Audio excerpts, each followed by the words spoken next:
All right, what's going on, team? In today's video, I want to do a little bit of a minimalist training thought experiment. So this is a question that I kind of like asking other personal trainers to pick their brains and kind of see what they prioritize and what they think about training priorities.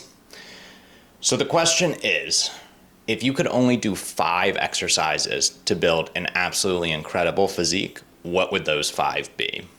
Now, there's lots of great exercises that can really target specific muscles and are all going to help you build a really nice looking physique.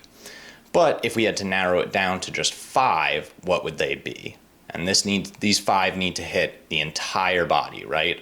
Legs, upper body, arms, the whole package. I want to preface this first by saying these are exercises strictly to build a great physique, okay? This is strictly aesthetics, vanity.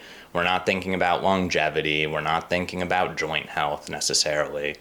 Although generally, if you train any movement in the full range of motion, it'll be good for your joints. But that's for another video. These are obviously also my opinion on the 5, right? It depends on what muscle groups you want to prioritize and what you think are going to be the most important for building a great physique. But again, I've talked to other trainers who have other opinions and ones that they include that I probably wouldn't. But anyway, let's get into it. So number 1, we're starting with the legs. We are going to do a high bar back squat. So squats in general are great for building quads and glutes. We're going with a high bar because having more of that upright torso and more of that forward knee translation is going to target the quads a bit more, versus a low bar back squat is much more posterior chain dominant. So you're going to get more glute and hamstring involvement and more spinal erectors. But we want to build a balanced physique that has good quad development and good glute development. Now your hamstrings might get a little overlooked in this exercise, but to be honest, unless you're like a competitive bodybuilder, no one's really looking at your hamstrings. So if we had to sacrifice one of the main lower body muscles, I think hamstrings are the way to go. Okay, moving to the upper body. Next exercise, number 2, is going to be a close grip incline barbell bench press. Now we're going with an incline press, 1, because we're going to be able to stimulate both the sternal and clavicular fibers of your pecs.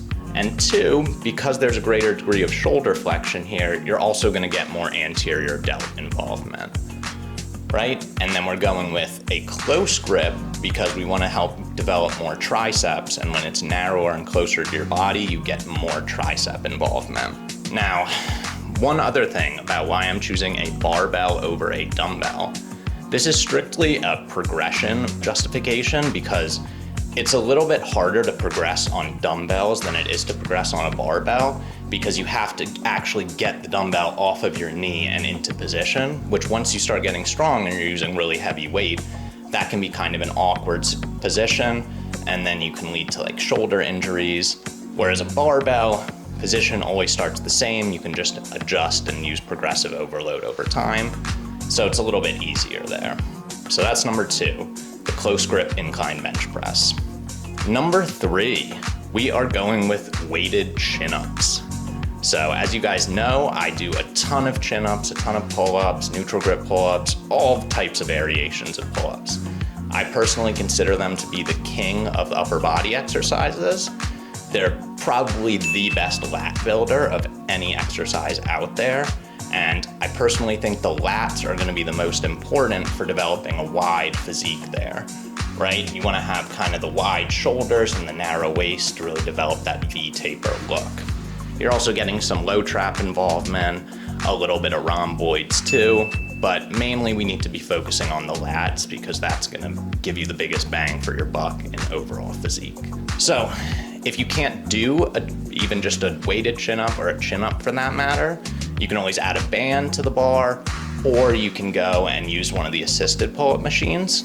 I actually think those are great too, just for getting more volume in after you've done some weighted sets. And they're definitely something that I've integrated more into my own workouts. And honestly, weighted chin-ups, weighted pull-ups, all of those are the ones that I attribute the most to my back development.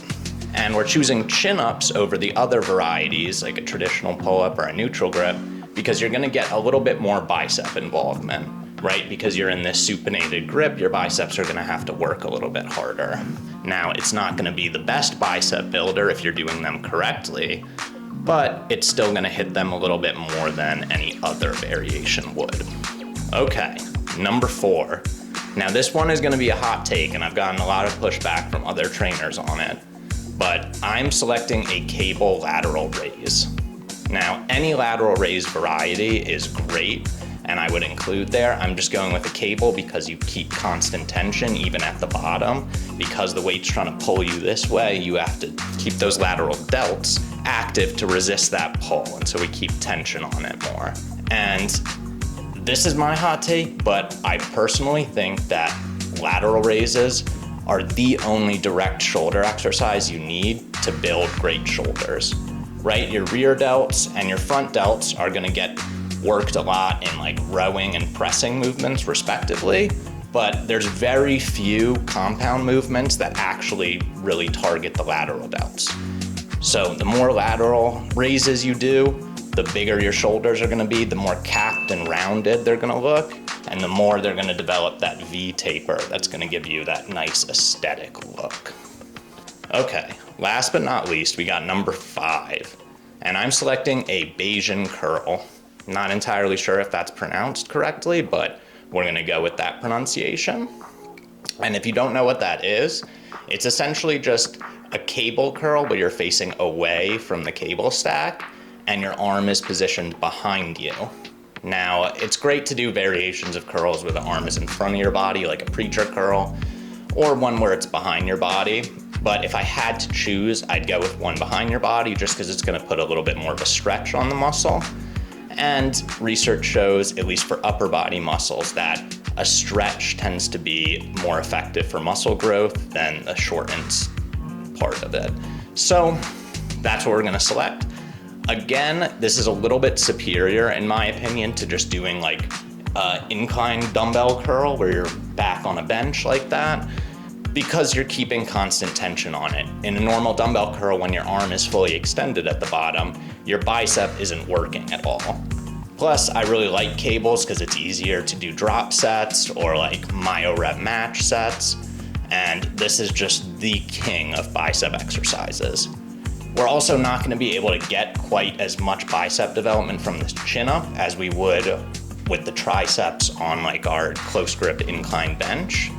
So I thought it was more important to include a bicep isolation exercise rather than a tricep isolation exercise. Plus, like, big arms are always the answer. You can't have a great physique and not have big arms. So just to recap, number 1, we are going with a high bar back squat. Again, really great to develop the quads and glutes. Just make sure that you keep that upright spinal position. It is also gonna actually help with your traps a little bit because you're just contracting them isometrically to create that platform for the bar. But I wouldn't really consider them a trap exercise. Number 2, we're doing a close grip incline bench. Really gonna target on both the clavicular and sternal fibers of the chest to build that plate of armor look on the front.